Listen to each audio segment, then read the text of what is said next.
Assalamualaikum warahmatullahi wabarakatuh.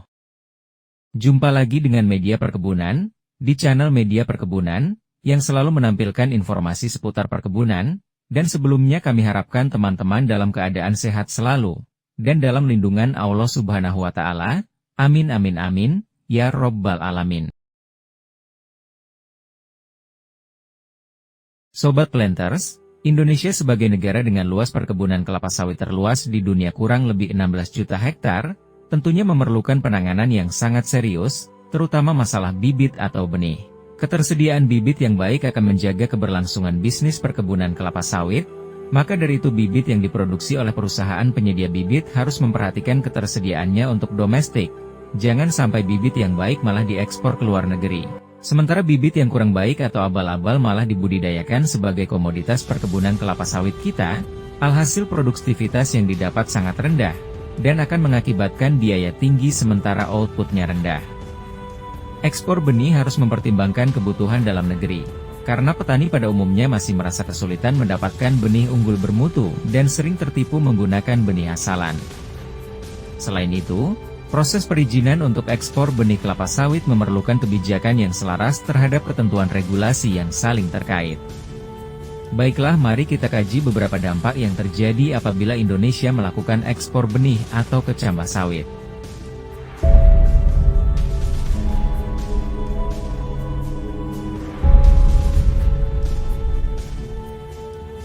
Dampak positifnya: 1. Mendorong industri perbenihan nasional dan optimalisasi potensi produksi dan pasar benih nasional. 2. Meningkatkan nilai tambah domestik dalam bentuk diversifikasi produk. 3. Kepercayaan terhadap teknologi Indonesia meningkat dan hubungan internasional, bilateral, dengan negara tujuan ekspor terjaga, bahkan dapat meningkatkan bargaining position Indonesia dalam perdagangan.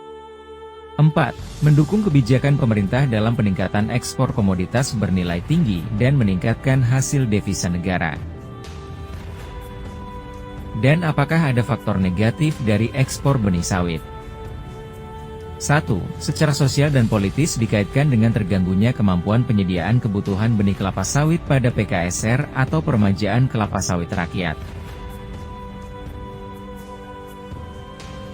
2. Terjadi kelangkaan terhadap kebutuhan bibit unggul pada tingkat petani. 3. Mendorong percepatan pengembangan kelapa sawit di negara lain yang berpotensi menjadi pesaing Indonesia dan mengganggu kestabilan harga. 4. Ekspor benih berpotensi mempengaruhi ketersediaan dan pemenuhan kebutuhan benih unggul dalam negeri.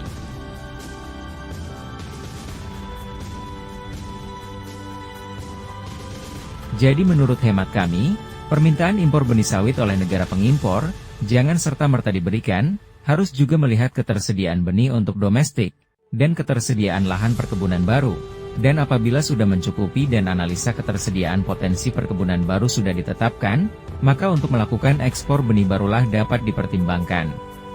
Bagaimana pendapat Sobat Planters? Apakah Indonesia layak mengekspor benih atau kecambah sawit ke luar negeri? Beri komentar pada kolom komentar.